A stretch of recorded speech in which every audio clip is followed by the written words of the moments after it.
is a pure formality. There is no debate and no vote.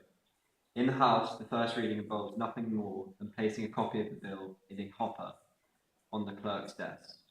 In the Senate, the first reading involves reading out the title of the bill on the Senate floor. In a typical Congress, anything between 10,000 and over 14,000 bills are introduced.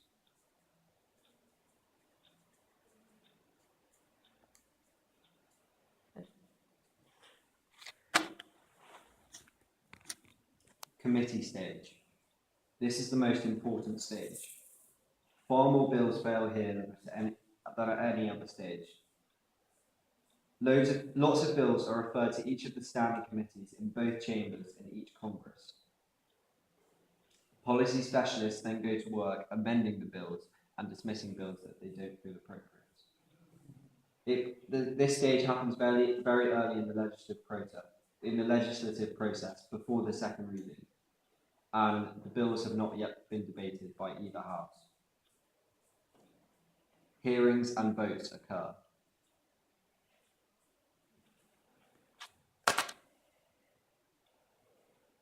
Timetabling. By the time Congress has been in session for a few months, a huge number of bills will be waiting to come to the floor, both chambers, for their second reading. While there are dozens of committee and subcommittee rooms, there is only one floor in each house. Something of a legislative traffic jam develops, with bills queuing for their turn on the House and Senate floors. Each house has its own procedure for dealing with this potential problem, and it sorts out a timetable for bills to be voted on and debated.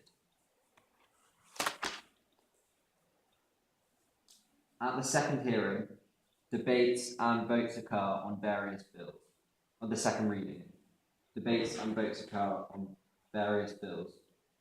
Votes can be either by voice vote or by recorded vote. In the former, members merely call out aye or no. In the Senate, there is the possibility of a filibuster taking place. Stamina is more important than relevance in conducting a filibuster. Senators have been known to read out extracts from the Constitution, the Declaration of Independence, the Bible, and even the telephone directory. In 1957, Storm Thurmond conducted a filibuster against the Civil Rights Bill that lasted for over 24 hours. Third reading. This is the final opportunity to debate the bill. If substantial amendments were made at the second reading and/or the final vote was closed, then the third reading would be likely to occur some weeks or months later and require another substantial debate. If, however, few amendments were made at the second reading and/or the final vote showed a substantial majority in favour, then the third reading would follow on almost immediately after the second reading and be very brief. At the end of the third reading, a further vote is taken. Conference committee. This is where a conference committee will reconcile the differences in bills that have been passed by the House and the Senate. For example, if the House and the Senate make different amendments on the bill, then the conference committee will hope to find a resolution. However, conference committees have declined in use, and this began soon after the Republicans took control of both houses of Congress in 1995. Presidential action. The President has three broad options that he can take when he's presented with a bill. His first option is to sign the bill into law, and this he usually does with bills that he supports or wants to gain some recognition for. An example of this would be the March 2010 signing by President Obama of the Patient Protection and Affordable Care Act. Second, the President may decide to leave the bill on his desk.